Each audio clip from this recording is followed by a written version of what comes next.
Começa agora o programa 20 Minutos com Breno Altman.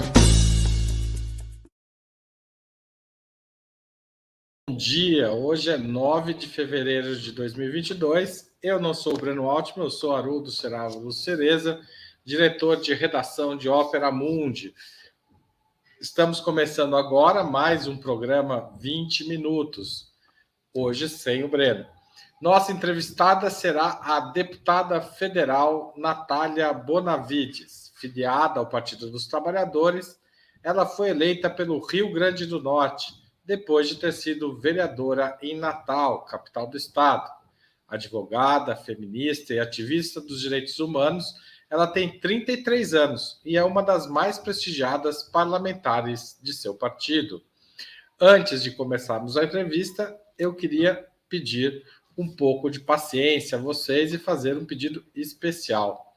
Opera Mundi é um projeto sustentado principalmente pelo apoio de seus assinantes e espectadores. Para sermos independentes do poder econômico, escolhemos ser dependentes de vocês, que leem nossas matérias e assistem nossos programas. Sua contribuição financeira é decisiva para a nossa manutenção e para o desenvolvimento do nosso jornalismo, ainda mais num ano tão decisivo e difícil como está sendo e será 2022. Há 5 formas possíveis de contribuição. Você pode se tornar um assinante solidário de Opera Mundi em nosso site, com uma colaboração mensal, permanente, não importa o valor. Tem várias opções no endereço www.operamundi.com.br/apoio. Você pode também se tornar um membro pagante de nosso canal no YouTube. Basta clicar aí na opção Seja Membro, que aparece embaixo na nossa página na plataforma. Também lá tem algumas opções de valor. Durante a transmissão dos nossos vídeos, você pode fazer perguntas e mandar contribuições por meio do Super Chat e do Super Sticker. Se você colaborar com o Super Chat, ao vivo, a pergunta terá preferência na hora de ser lida e respondida. Se você assistir aos nossos programas após a transmissão, você pode dar um valeu demais. E, a qualquer momento, na quinta opção, você pode fazer um Pix para a Opera Mundi usando a chave apoie@operamundi.com.br. Nossa razão social é a última instância editorial limitada. Além dessas 5 formas, lembre-se sempre de dar like e compartilhar nossos programas, pois isso aumenta a nossa audiência e engajamento e aumenta também a receita publicitária, tanto do site quanto do YouTube. Bom dia, Natália. Muito obrigado por aceitar nosso convite. É uma honra ter você aqui no Opera Mundi e no 20 Minutos. Bom dia, Haroldo. Bom dia a todo mundo que está nos assistindo. Bom dia, Laila, que está aqui nos bastidores para o programa funcionar. Super obrigada pela oportunidade, pelo convite. Estou aqui à disposição. Hoje, aliás, dia 9 de fevereiro, é véspera do aniversário do Partido dos Trabalhadores, que amanhã, dia 10, né, é uma data importante para a gente. O partido vai comemorar 42 anos e, enfim, estão aqui. Legal. Vou começar, inclusive, perguntando sobre o PT para você. Às vésperas do processo eleitoral, no PT tem prevalecido a tendência de formar uma frente ampla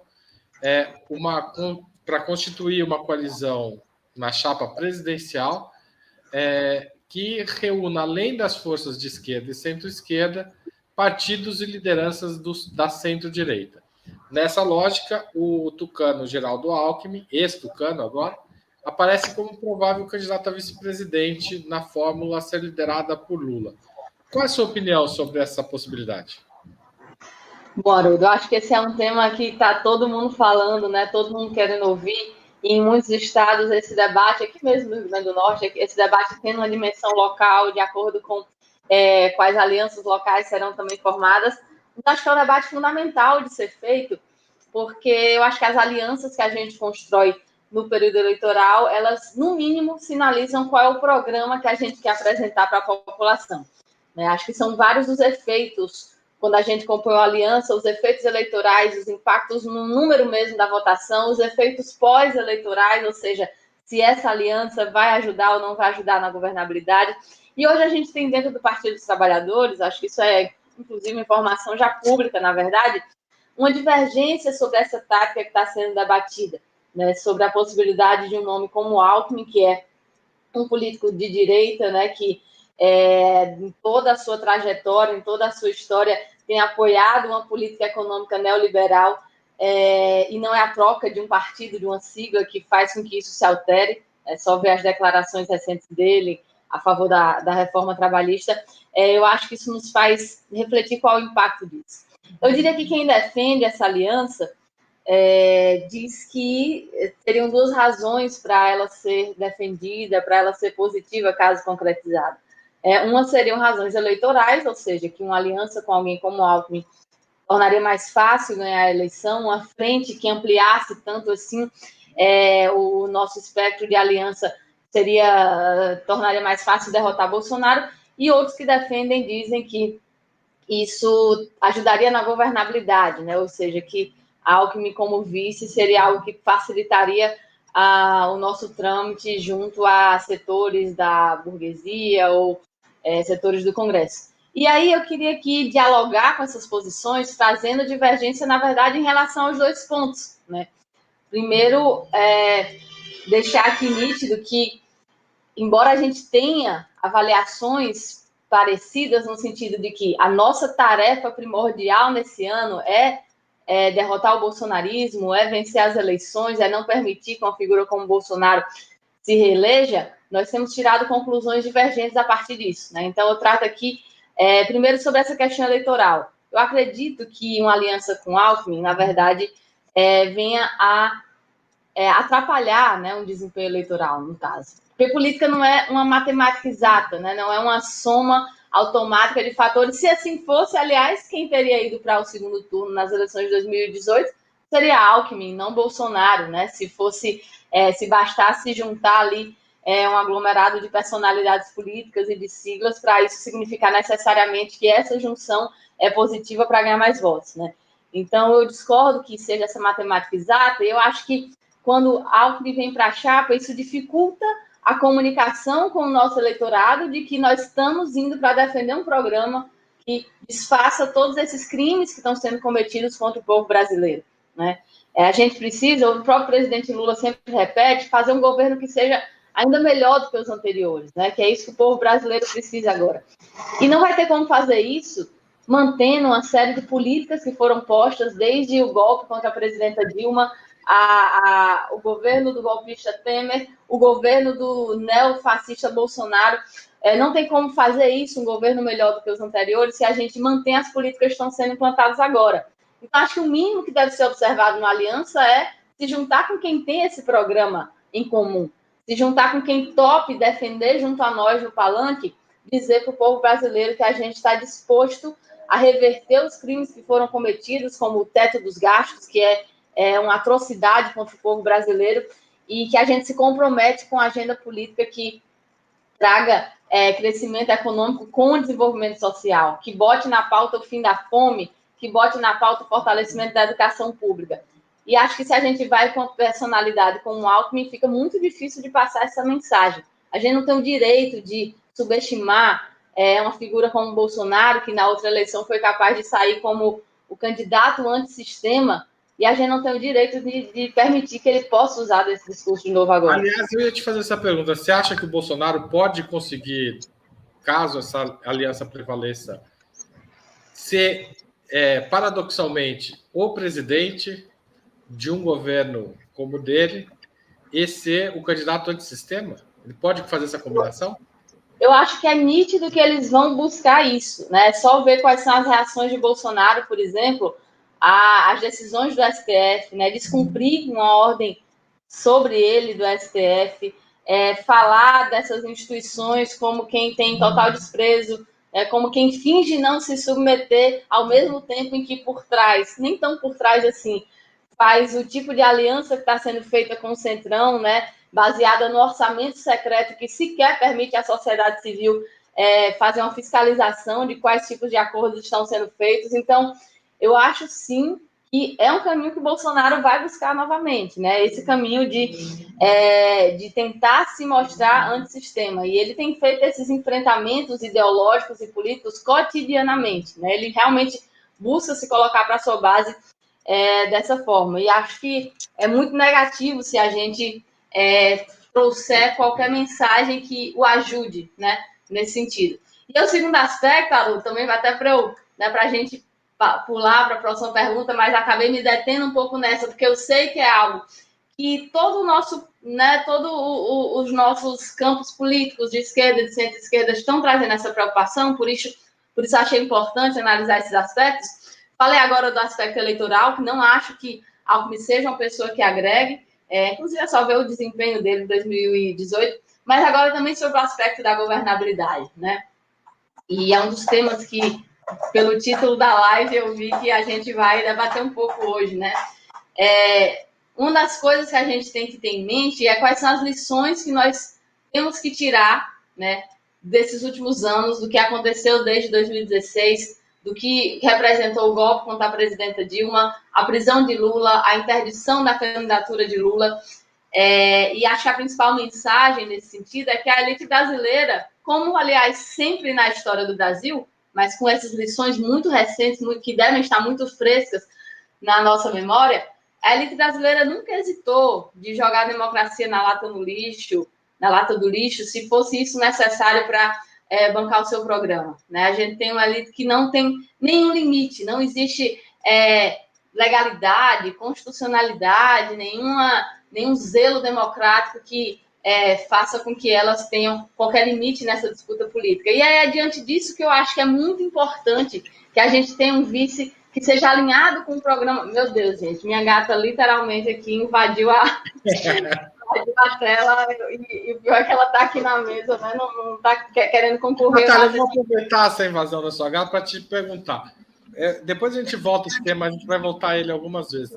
Mas a esquerda teria dificuldades hoje, pelo menos sempre teve, de atingir pelo menos um terço do parlamento, ou cerca de 150 deputados, e pelo menos 15, aí é menos ainda, mas senadores. A aliança com o Alckmin, eu ia falar o PSDB, não, o Alckmin, ela não é importante também para ampliar essa capacidade eleitoral? Ou você acha que vai atrapalhar?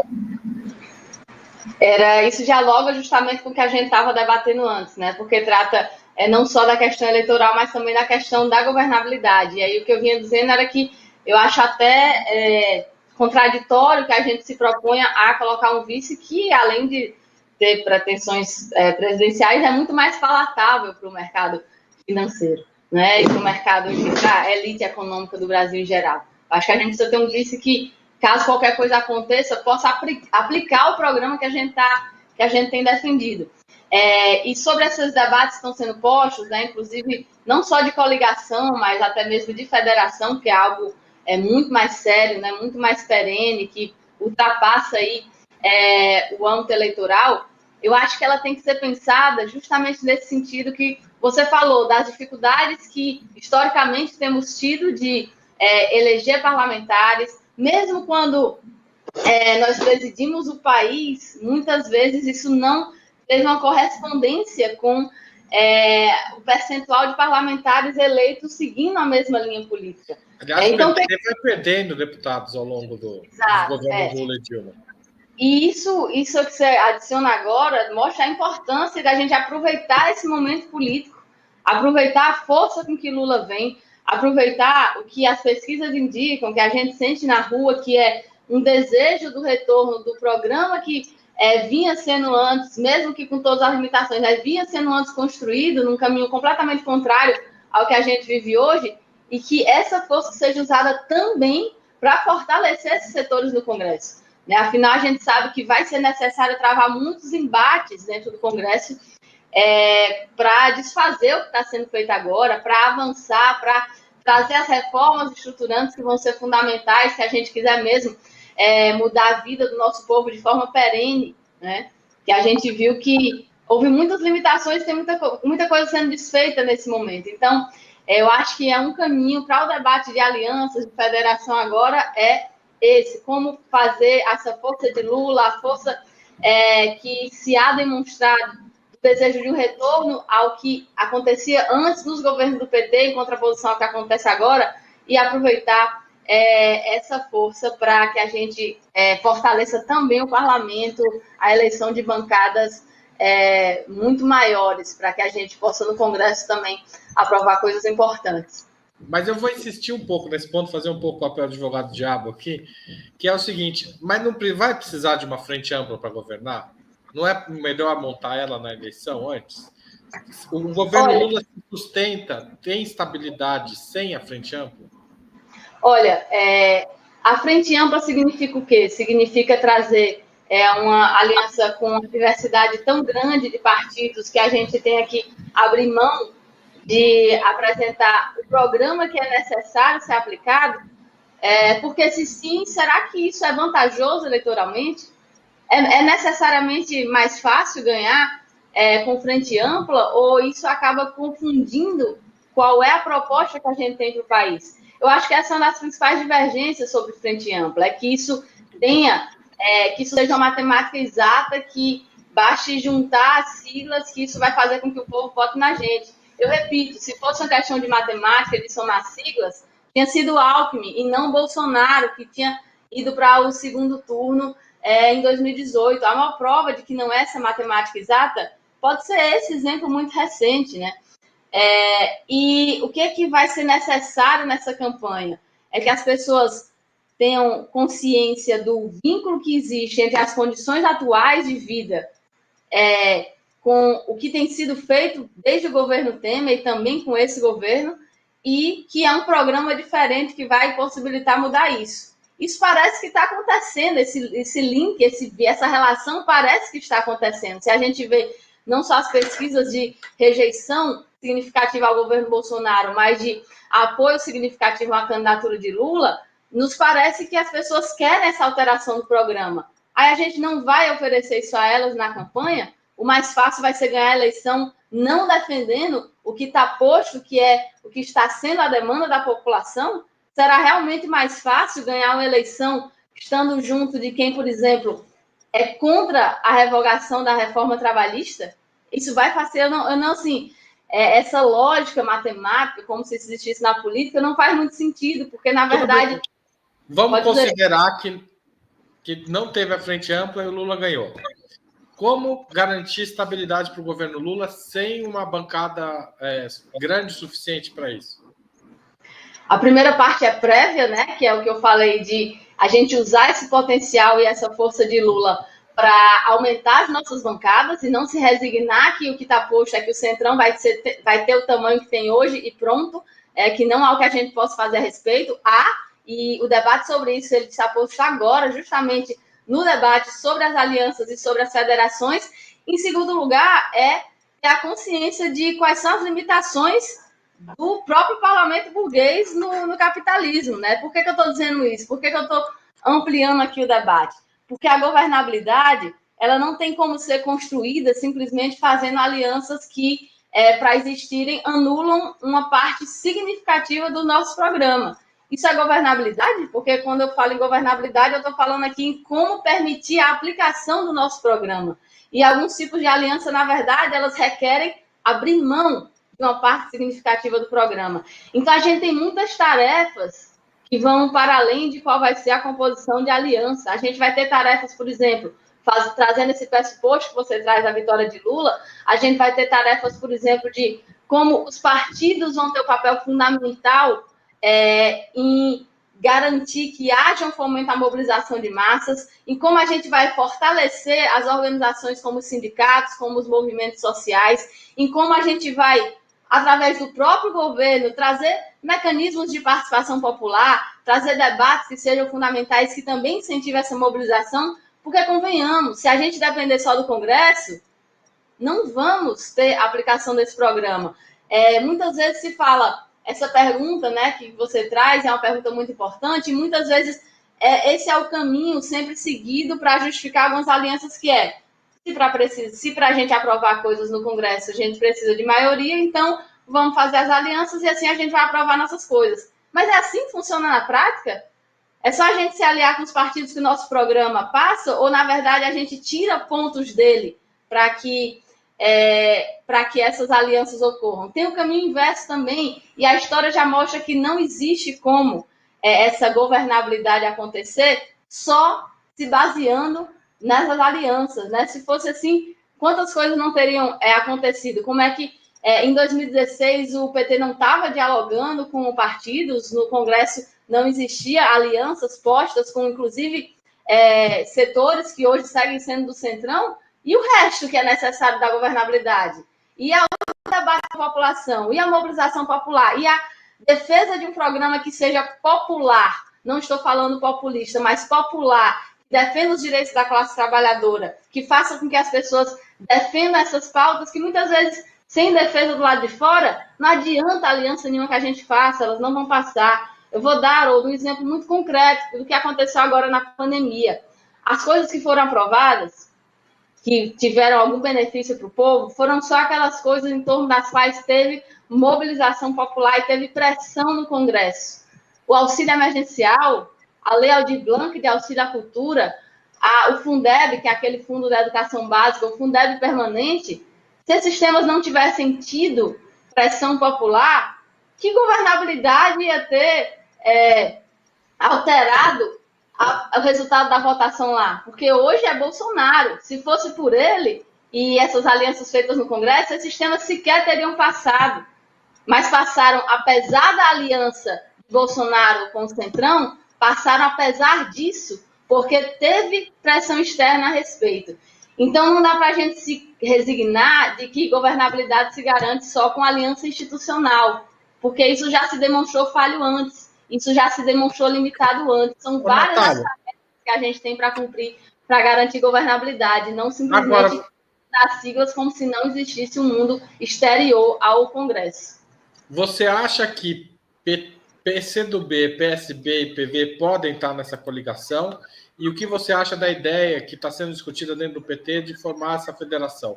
Quer dizer, você já disse um pouco dela, mas eu quero que você volte ao tema. Eu acho que sim, esses partidos podem estar na coligação. Acho que é algo que a gente deve buscar construir. E acho que tem uma diferença que a ser feita entre coligação e federação. Inclusive, sua pergunta foi se esses partidos devem estar na coligação. Acho que sim, espero que sim. Espero que se construa essa unidade eleitoral em torno da candidatura de Lula, inclusive. E sobre federação, aí o debate é muito mais profundo. Inclusive, nos preocupa que muitas vezes o debate sobre federação esteja sendo tratado como algo pontual que só vai valer para essa eleição, e não é assim. Para quem não sabe, a federação, que é uma ferramenta nova que foi recém-prevista na nossa legislação, é uma forma de agrupar partidos, que assim se juntem, que se juntem em federação, de agrupar partidos por 4 anos, e eles vão passar a atuar de forma unitária, praticamente como se um partido só fosse em tudo. Ou seja, no Congresso Nacional vão ser como se eles fossem uma bancada só.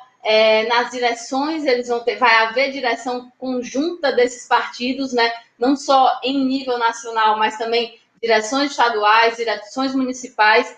Então, você vê que há uma alteração profunda no funcionamento desses partidos que estejam se comprometendo com uma federação nesse momento. Não é uma questão de se juntar para a eleição agora, mas sim de se juntar por 4 anos, com impactos, inclusive, nas próximas eleições, que são as eleições municipais, ou seja, é algo muito mais perene e que não é uma ideia ruim por si, pode ser positivo em alguns casos, mas que pela seriedade do tema traz uma necessidade muito maior de haver um alinhamento programático do que para a coligação. Na coligação é muito mais partidos com programas com diferenças, mas com um mínimo em comum, um programa em comum, mas que haja diferenças, que se juntem para a disputa eleitoral. No caso da federação, é preciso que essa identidade seja muito maior, porque esses partidos vão funcionar não só por 4 anos. Então, você acha que para 2022, coligação sim, federação não? Eu acho que para 2022, coligação de toda forma tem que ser construída, aprofundada, para a gente fortalecer essa derrota de Bolsonaro, mas que federação é algo que exige mais debate. Não acho que seja federação, não. Eu acho que pode existir, e até é positivo que exista federação com quem tem um alinhamento programático suficiente para a gente considerar que pode funcionar junto desse outro partido, como se fôssemos um partido só no Congresso Nacional, nas direções nacionais, estaduais e municipais. E tem um problema sobre isso que é o tempo, né? Porque, apesar da legislação ser algo tão sério, da federação ser algo tão sério, a legislação que foi aprovada vinculou muito ao debate eleitoral, no sentido de que o prazo para esse debate acontecer está vinculado ao calendário eleitoral, que é algo até passível de discussão, porque se é uma federação, se a federação é uma junção programática, por que teria que estar somente vinculada ao calendário eleitoral, a se juntar ou não para as eleições? Então, é um debate que seria, inclusive, digno de realização de congresso partidário, né? Não de simples votações em diretórios, mas que a gente vê com o tempo correndo que será nessas próximas semanas a definição sobre esse tema. Acho que só deveríamos nos federar com que houvesse um alinhamento o maior possível para poder trabalhar junto por 4 anos. Rapidamente, desses 3 partidos, tem algum que você acha que dá para fazer federação agora? Eu acho que... Não, eu vou dar um exemplo, né? Se você for ver as nossas votações, né, as votações do PT na Câmara e as votações do PCdoB da Câmara, foram raríssimos os casos em que deputados, né, em que as nossas bancadas divergiram, né? Em geral, mesmo que os partidos sejam muito diferentes, enfim, tenham características diferentes, mas a gente pode considerar que houve um alinhamento programático, né, o suficiente para a gente debater esse tema de forma mais aprofundada, né? Eu acho que, inclusive, é um dos parâmetros a ser analisado, como os partidos têm se posicionado em relação aos temas de oposição ao governo Bolsonaro, né? Ou seja, a federação PCdoB, você acha que até daria para discutir no prazo atual? Eu acho que a federação com esses partidos que a gente já tem caminhado junto, né? A gente já tem sido alinhado, tido uma atuação alinhada, dá para perceber que naturalmente a gente já está tendo essa afinidade programática, né? Principalmente da Bolsonaro. Não, tudo bem. Eu só queria que ficasse bem claro a sua posição e acho que está bem claro. O PT anunciou recentemente que vai formar comitês populares com meta de ter até 5.000 pessoas, de ter 5.000 desses núcleos até outubro, ou seja, já para as eleições. Mas também você vê isso como uma forma de organização e mobilização social que pode ajudar a dar governabilidade para o governo Lula, um eventual governo Lula, uma eventual vitória do Lula? Olha, eu acho que essa iniciativa é muito importante, né? Eu acho que, atualmente, quando a gente analisa o período em que o PT esteve à frente do governo federal, existem várias reflexões a serem feitas, né? Nada relativo à autocrítica que a mídia de direita, representante da elite econômica, pede ao PT, né? Não é disso que se trata de forma alguma, né? Mas se trata aqui da gente trazer reflexões sobre que coisas que fizemos poderíamos alterar se voltarmos ao Poder Executivo, se tivermos essa oportunidade de novo, como a gente pode cuidar melhor de coisas que não foram cuidadas, porque naquele momento uma maioria entendeu que era o momento de priorizar a luta institucional. Ficou mais do que provado que através da luta institucional a gente conseguiu, a luta institucional aqui que eu digo, gente, essa atuação dentro das instituições, né? Ou seja, de conquistar governos, né, prefeituras, de conquistar deputados, senadores, vereadores, enfim, parlamentares, a luta institucional travada nessas instâncias, né, dos parlamentos, dos poderes institucionais. Ficou mais que provado que a gente consegue trazer muitas coisas importantes para a vida do povo ocupando esse espaço, né? É nítido, é óbvio, é desnecessário, até dispensável até que me prolongar mencionando como foi nos períodos dos governos Lula e Dilma que, na história inteira do Brasil, a classe trabalhadora mais teve acesso a direitos, mais teve acesso a vários temas de cidadania que nunca antes tinham tido e que, tão logo acabaram esses governos, passaram a perder, né? Isso é indiscutível. No entanto, também foi perceptível que quando a nossa atuação se resumir a essa atuação institucional, ela não vira um impacto sustentável, né? Ou seja, a gente percebeu que faltou uma conexão mais forte com a própria disputa política, com a própria disputa ideológica, com a própria ocupação de vários espaços de debate que muitas vezes se abriu mão, e com a necessidade de uma luta, de um trabalho de base permanente para que essas conquistas que a gente for obtendo no campo institucional, que sejam sustentáveis, que sejam perenes, que não aconteça a menor tentativa da burguesia interromper esses ciclos de progresso, que tudo isso se desmanche e se acabe. Então, eu acho que a principal lição que ficou desse período foi que a luta institucional é fundamental, devemos disputá-la, mas ela não é suficiente para garantir que o que a gente for conquistando, que fique, nem para garantir a ampliação do que nós fomos conquistando, porque se depender desses espaços em que até hoje o poder econômico domina e hegemoniza, eles vão aqui, vocês não passam. Aliás, o Gilberto Cunha faz um comentário que a Laila acabou de pôr na tela: educar o povo, conquistar suas mentes. Eu queria fazer uma pergunta sobre isso. Você acha que a tarefa de educar, organizar o povo, ela é uma tarefa só dos partidos, sindicatos ou movimentos sociais?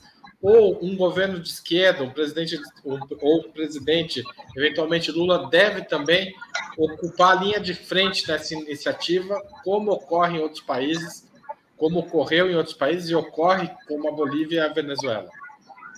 Olha, eu acho que os vários sujeitos, né, os vários atores da luta política, eles têm papéis importantes e diferentes nesse tema. Por exemplo, na pergunta anterior, a gente ia começar a falar sobre os comitês populares.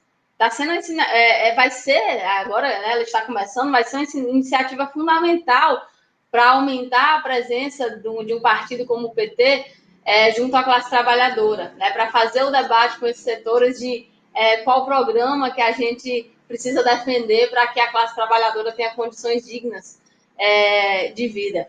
Mas, para além dos partidos, a gente tem os sindicatos precisando ser fortalecidos, os movimentos sociais que têm um papel fundamental. A gente sabe que não existe nenhum direito, né? Na história do Brasil não existe nenhum direito que tenha sido dado de mão beijada, que tenha sido entregue, né? Tudo é uma história de conquista, de lutas assim, né? De lutas dessa forma. Então, a gente vê o papel fundamental desses atores na conquista, né? Na ampliação de direitos. O que não significa que um governo, especialmente um governo que seja eleito com um compromisso de atender às demandas populares, que o governo não tenha também seu papel, né? Quando a gente fala também no próprio debate da governabilidade, é por isso que tem que passar, né? Por exemplo, se a gente conseguir ganhar essa eleição presidencial, nós precisamos trazer medidas que enfrentem o neoliberalismo, medidas que sejam a favor da classe trabalhadora, medidas populares, que melhorem a vida do povo, que enfrentem essa retirada de direitos, que reverta o que está acontecendo de revogaço de conquistas que os trabalhadores tinham tido. Então, medidas estruturantes também, né? Quando a gente fala do próprio sistema político, do próprio oligopólio da mídia, todos esses aspectos, a atuação de um governo tem impacto. E são aspectos que, sim, acabam tendo influência na conjuntura. Né? Por isso, aliás, a importância da formação de uma aliança que debata programa, né? Que se gira em torno de programas e não, enfim, de vontades alheias a como se irá governar. Então, eu acho que cada ator tem um papel e que isso não significa que um governo não tenha, um governo que se diga comprometido com as demandas populares não tenha também papel de, inclusive, garantir espaços de debate democrático, mas principalmente de defender um programa a favor dessa classe trabalhadora que a gente quer que esteja mais e mais mobilizada a favor dos seus direitos. O presidente pessoalmente deve entrar nessa batalha, você acha? Olha, a luta política, né, na concepção, pelo menos que eu tenho enfim, da dialética mesmo, né, do materialismo histórico, né, da forma como a gente vê a luta de classe acontecendo, a luta política ela não é separada em caixinhas, né? Não existe um Estado neutro, né, que é desprovido de qualquer intencionalidade sobre de que lado da luta de classes é possível favorecer. Não existe essa ideia no Estado neutro, de instituições neutras, e, portanto, um governo, até porque é eleito, né? Se é eleito, inclusive se pressupõe que está ali uma escolha do povo para aplicar um programa, né? Então, quando o presidente traz essa representação de um governo, de um poder executivo, por óbvio que tem também tarefas, enfim, fatores que podem ser concretizados para fortalecer essa luta política da classe trabalhadora. Como eu mencionei agora há pouco, na minha opinião, a principal tarefa para o nosso governo federal, se nós ganharmos essa eleição, a principal tarefa para esse próximo período é justamente fazer esse enfrentamento ao neoliberalismo, fazer essa revogação do que está sendo cometido contra o povo brasileiro em termos de retirada de direitos. Isso é iniciativa, sim, de um governo, né? Isso também faz parte de algo que pode ser iniciativa do governo. As medidas estruturantes, quem é que pode enviar projetos tão significativos para o Congresso como uma reforma política, como uma reforma tributária que altere o que a gente tem de sistema injusto de hoje? Um debate sobre... Essas reformas pode ser um instrumento de formação, você acha? Os econômicos, a mídia... Desculpa, não ouvi tua pergunta. Lutar por essas reformas pode ser um instrumento de formação também popular. Lutar por essas reformas não só é muito pedagógico, como faz parte da luta política geral. Para que a gente quer conquistar um governo federal? É justamente para que se defenda essas medidas, né? Justamente para que a gente ocupe uma institucionalidade que é quem tem o poder de concretizar políticas públicas que a gente sabe que tem condições de mudar a vida das pessoas, né? Então, não está em caixinhas, né? São processos que se retroalimentam. Da mesma forma, não adianta também achar que um presidente ou que um governo vai resolver os problemas se nada estiver acontecendo por fora da institucionalidade. Aí o presidente pode mandar a proposta mais maravilhosa que for, mas se a gente não conseguir um clima de defesa dessas propostas da sociedade, nada vai ser alterado, né? Então, são coisas que a gente tem que fazer ao mesmo tempo, né? Não há como compartimentalizar e não há como a gente achar que só ganhando o governo não precisa mais ir para as bases, não precisa mais fazer debate político, não precisa fazer mais luta política, que só com projetos de lei, com política pública, vai tudo automaticamente se resolver. Na verdade, a gente não viu que não é assim e que esquecer a luta política necessária para defender essas medidas resulta em que essas medidas acabam sendo efêmeras, facilmente destruídas, facilmente desmontadas. Antes de continuar, eu queria anunciar que amanhã, dia 10 de fevereiro, às 11 horas, o Breno Altman a gente vai apresentar uma entrevista do Breno Altman com o ex-presidente boliviano Evo Morales. A conversa será em espanhol, mas com legendas em português. E o tema é a reconstrução da Bolívia.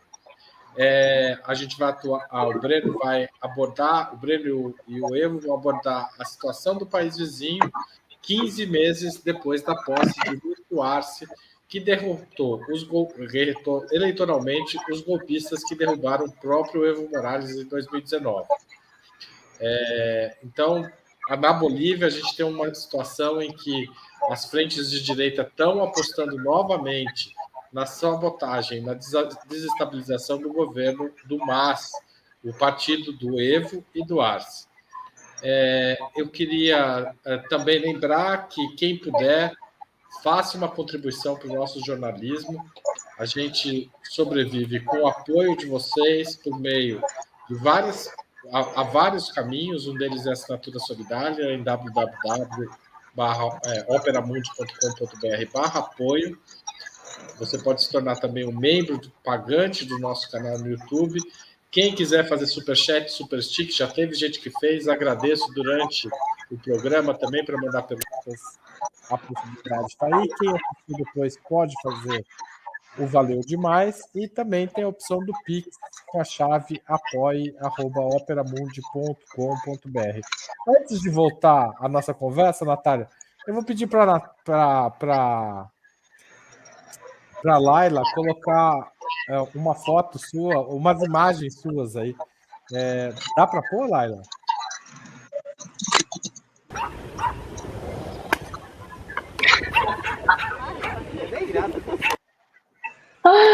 Treinamento, né?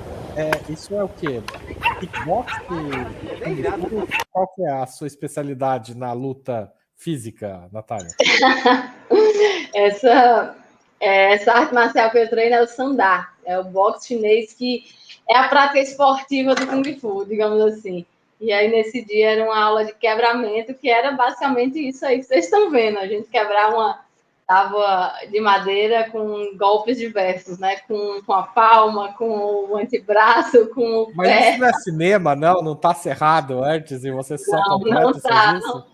Se tivesse errado, eu não teria ficado com um roxinho no braço nos dias que se seguiram a isso. Mas pois é, eu nunca fui muito de esporte, né? Nunca fui muito boa nisso, mas aí quando comecei a praticar artes marciais, peguei gosto. E aí, depois de que eu fui eleita deputada, né, em 2018, achei que era ainda mais importante eu, enfim, né, ter alguma noção desse tema, porque realmente eu sei que eu estou num ambiente não muito seguro, né? Bastante hostil. E aí hoje eu continuo treinando, né? Agora, desde o começo do ano, não consegui, porque torci o pé em janeiro, mas semana que vem, né? A previsão é que o fisioterapeuta já autorize eu voltar aí. Ontem eu vi muito esse vídeo, sabe? Quando assisti aqueles vídeos, né, da Jovem Pan e daquele programa Flow. Eu não vi, desculpa, eu tô por fora, você vai ter que me explicar. Não, aquela polêmica absurda sobre a possibilidade de criação do partido nazista, né? Ah, do Monark. Do Monark. E depois, não sei se vocês viram, mas mais tarde, no programa da Jovem Pan, um outro participante fez uma saudação nazista, simplesmente ao vivo, né? Isso é a barbárie, isso é inominável. A gente está falando aqui, Adriles, né? Laila que está nos fornecendo. O Monark, um programa com ali a concordância de Kim Kataguiri, defendendo que era possível a criação do partido nazista, e depois o Adriles fazendo uma saudação nazista ao vivo. Né? Então, isso é inaceitável, né? Isso é inaceitável. Foi a tolerância com esse tipo de aberração, de barbárie, que fez a gente chegar onde a gente chegou. Né? Se a gente for ver o que foi o processo aqui pós-ditadura no Brasil, foi justamente muita tolerância com os crimes contra a humanidade que foram cometidos. E não é à toa que a gente tem hoje um presidente que tem como ídolo, né, como autor de livro de cabeceira, um torturador que colocava ratos vivos na vagina de mulheres. Se a gente for tolerar esse tipo de discurso, é isso que no dia a dia legitima outros crimes, como o assassinato brutal de Moise, né? Tá tudo interligado, não é uma defesinha besta. Sou liberal e pode tudo, pode fundar partido nazista. Não pode, né? Isso é crime, não dá para tolerar quem não tolera a existência de seres humanos, de determinados grupos populacionais, enfim. Por isso que eu disse que eu lembrei muito desse vídeo ontem. Então, tá certo. Eu acho uma boa lembrança e acho que a gente tem que estar preparado para esse tipo de situação mesmo. Acho muito bom que você treine. Natália, eu devia fazer o mesmo, voltar aos meus treinos de jiu-jitsu. Natália, o programa aprovado pelo PT em 2020, chamado Programa de Reconstrução e Transformação do Brasil, prevê a abertura de um novo processo constituinte. Qual é teu ponto de vista a respeito? Você acha viável isso? Olha, esse é um debate que vem sendo feito há vários anos, né? E parte da concepção de que a Constituição brasileira atual, ela, embora comparativamente ao que se tinha antes, né? Até porque tínhamos um regime de ditadura, tenha sido um avanço significativo, né? A gente tenha conseguido estabelecer ali uma série de, em tese, garantias democráticas, direitos previstos. A gente sabe também que o processo dela foi de muita disputa política, de muita predominância do poder econômico, que fez com que as próprias características dessa Constituição, ao mesmo tempo em que permitiam o avanço em várias áreas de cidadania na vida do povo, também trazia ela mesma limitações a isso. Se a gente for pensar o próprio formato do nosso sistema político, e para isso não é preciso maiores pesquisas do que ver a composição historicamente do Congresso Nacional, a gente vai ver que a gente tem um sistema que privilegia que a elite esteja no poder, que faz com que o nosso Congresso tenha uma distorção de representatividade. Hoje tem muito mais representante lá da elite, da burguesia, do agronegócio, da bancada do, né, BBB, do que da classe trabalhadora, né? E para essas distorções serem corrigidas, seria necessário, sim, um processo constituinte que trouxesse, aí sim, um novo formato institucional que garantisse que algo que era para ser muito simples, né, na democracia, que a maioria do povo tivesse a maioria da representação, que a maioria do povo tivesse direito a não estar sujeita a interferências econômicas absurdas no processo político, fazendo com que a gente tenha a cada legislatura um congresso que representa muito mais as elites do que o povo. Então, a gente sabe, no entanto, que como a gente vinha falando antes, né, não dá para compartimentalizar. É só aprovar uma Constituição nova. Não é assim que funciona, né? O próprio processo político necessário para que um processo constituinte resulte em algo positivo, que signifique avanço e não retrocesso, depende muito, né, da correlação de forças que a gente consiga construir, e a gente deve buscar isso na sociedade, né, de defesa dessas pautas, de defesa dessas bandeiras, para elas terem força suficiente para serem materializadas na institucionalidade, né? Não é algo que tem como vir simplesmente de cima, até porque, em termos de hoje, né, com uma legislatura como a de hoje, era mais fácil representar um retrocesso, né? Então, é algo que tem que ser combinado com essa defesa dessas bandeiras que fiquem fortes o suficiente para serem institucionalizadas numa Constituição, através de um Constituinte. Numa situação dessa, provavelmente o governo vai ser acusado de querer dar golpe, de romper com as regras do jogo, etc., que foi algo que o governo Lula e o governo Dilma evitou ao máximo. Muita gente chama isso de republicanismo, que considera que esse foi um erro do PT nas gestões anteriores.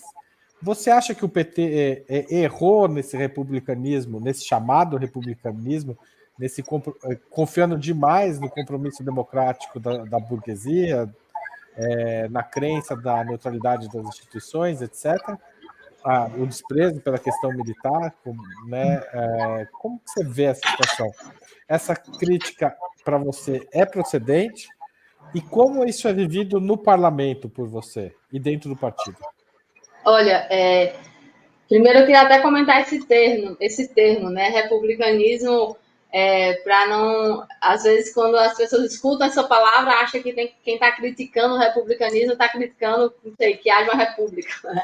Não é disso que se trata, né? Na verdade, quem faz crítica à república tem um setor monarquista, por incrível que pareça, tem um setor monarquista no Congresso Nacional. Uma coisa a gente... Monarquista em que sentido? Do monarca ou da monarquia? Monarquista de defender que a gente tenha um rei, um imperador. Achei que você estava falando que tem gente nazista no Congresso também. Tem? Nossa, esse tipo de coisa que é inaceitável, né? Mas o que eu estava tentando era dialogar aqui com quem está nos escutando para entender qual sentido a gente está dando a esse termo, né? Republicanismo, que é justamente essa crença em que as instituições da República seriam neutras, né? Essa crença em que existiria uma imparcialidade das instituições, em que existiria um compromisso automaticamente democrático de que todos os setores da sociedade teriam esse compromisso. E a gente viu que isso não é verdade, né? A gente não precisa ir muito longe na história da República, a gente só precisa ir nos últimos 5, 6 anos para tirar várias lições, né? A primeira lição é que esse compromisso democrático não é um consenso na sociedade, né? Os setores da burguesia brasileira, da elite brasileira, não aderiram em nenhum momento a esse compromisso como algo pactuado, como um pacto civilizatório. Não existe isso, né? Não há esse compromisso democrático consensuado na nossa sociedade. Essa é a primeira crítica a se fazer a quem acredita que existe esse consenso e que as instituições funcionam em torno dele, né? A segunda é essa crença na neutralidade das instituições, né?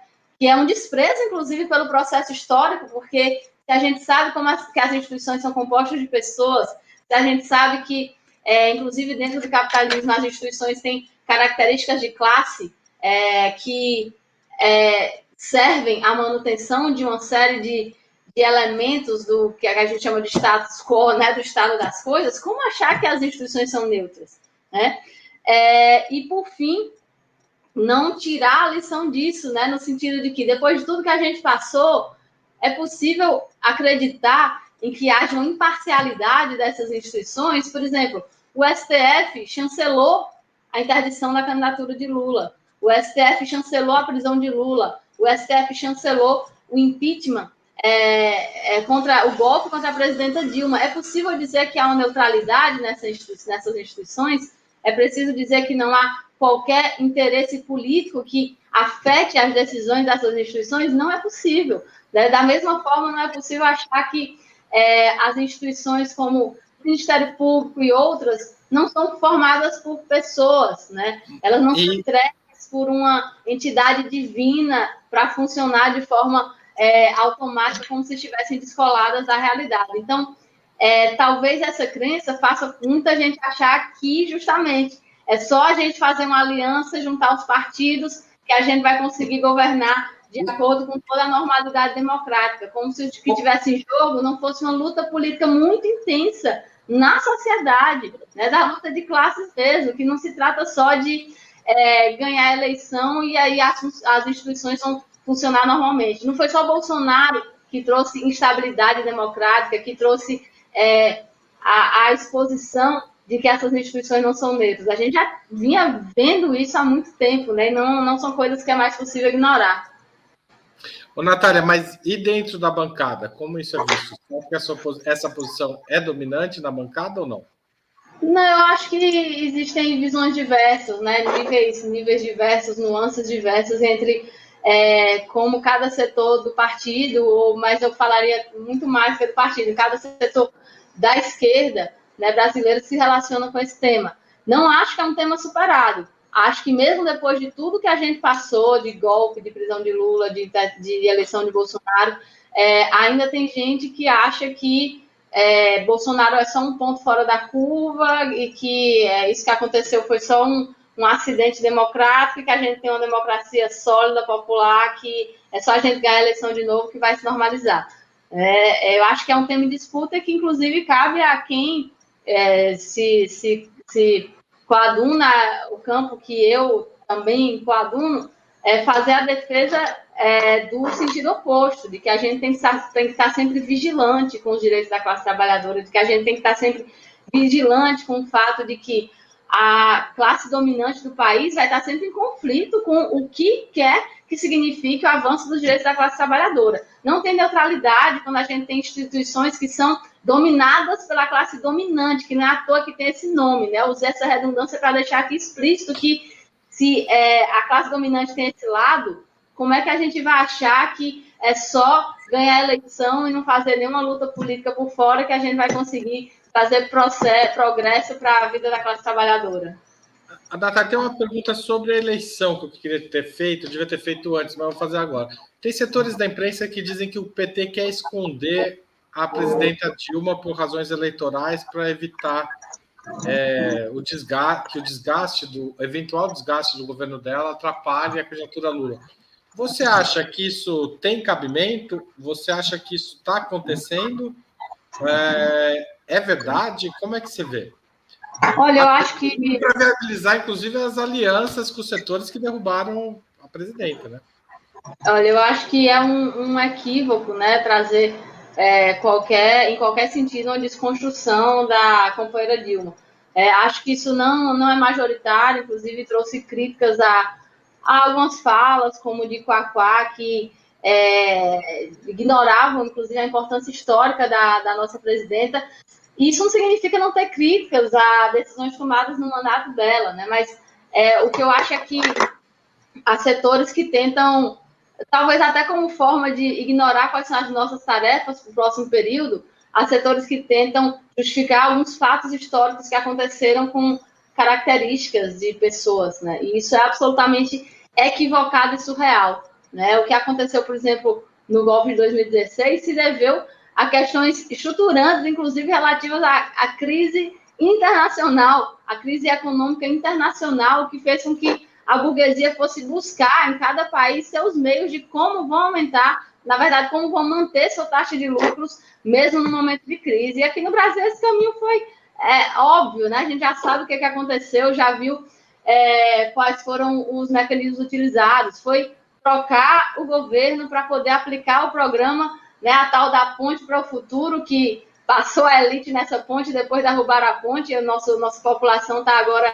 indo para o passado, retrocedendo a níveis socioeconômicos de antigamente.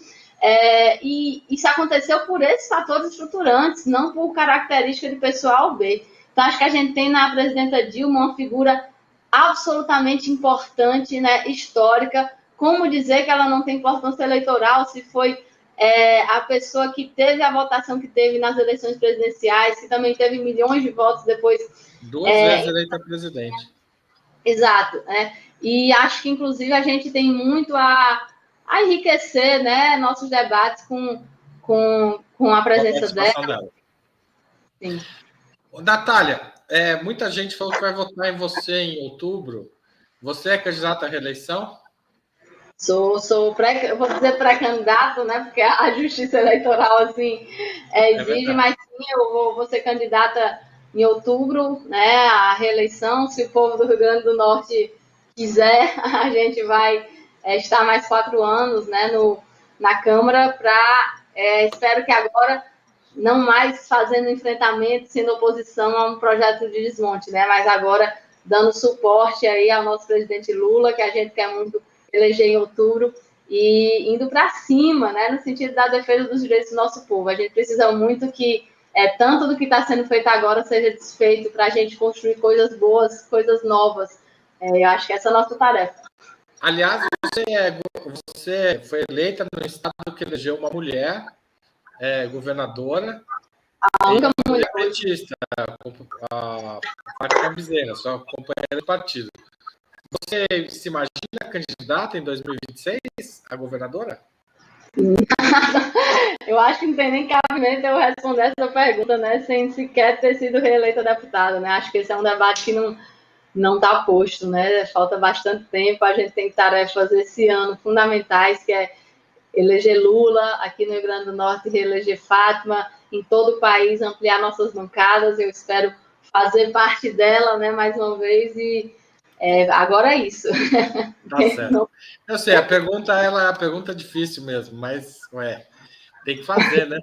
Escuta, a gente está chegando ao fim do nosso programa e a gente sempre pede para os convidados indicarem um livro e um filme ou série.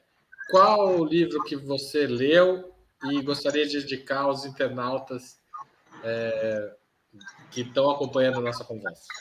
Eu estou lendo agora a biografia de Lula, escrita por Fernando Moraes, e eu recomendo muito porque... exatamente.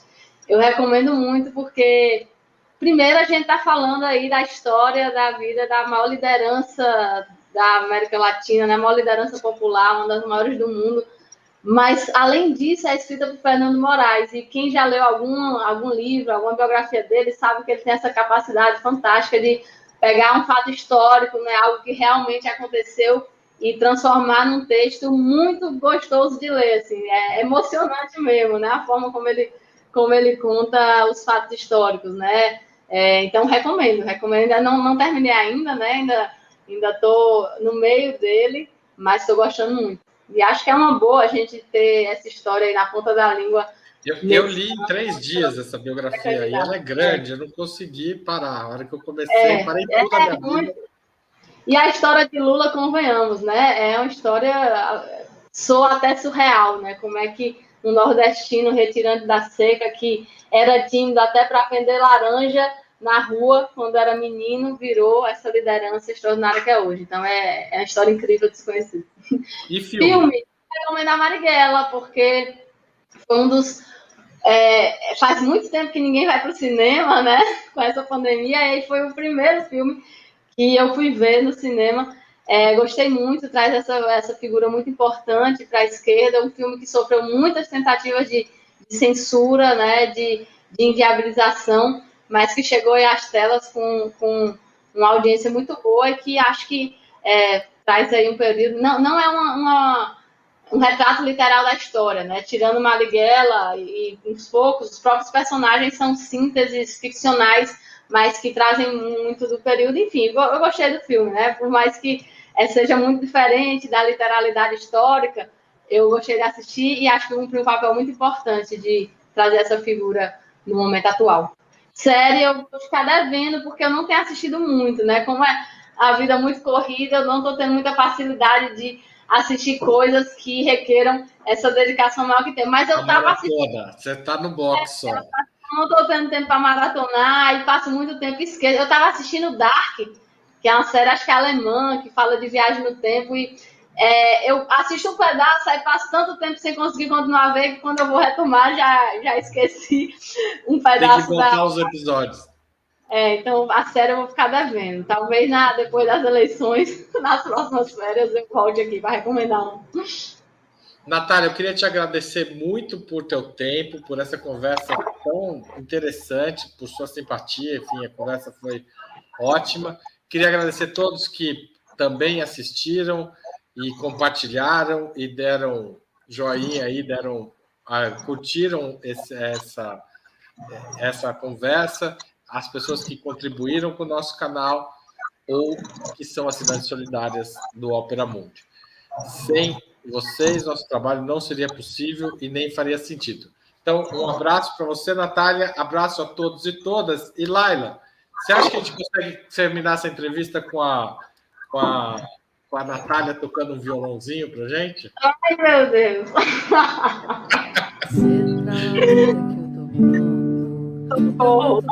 Meu Deus que tá no céu, eu tenho a senha pra correr em todo canto. Humildade e disciplina do céu, mamãe me deu.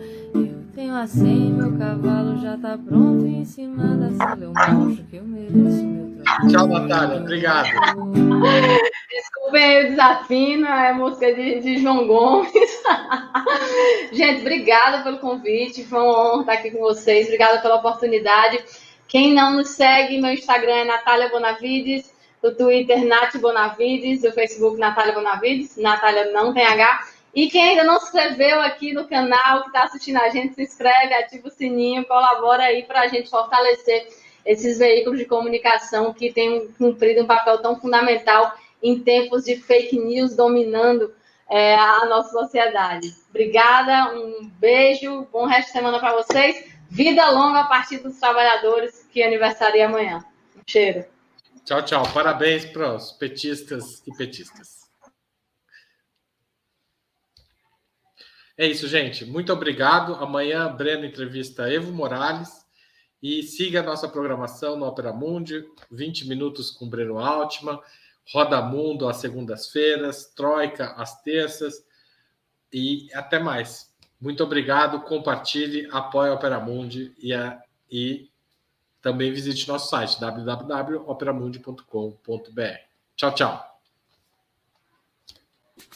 Para assistir novamente esse programa e a outras edições dos programas 20 Minutos, se inscreva no canal do Ópera Mundi no YouTube. Curta e compartilhe nossos vídeos, deixe seus comentários. O jornalismo de Ópera Mundi é mantido com o seu apoio.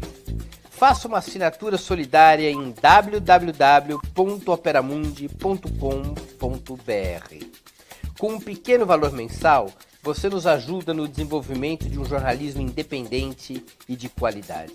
Obrigado pela audiência e até a próxima.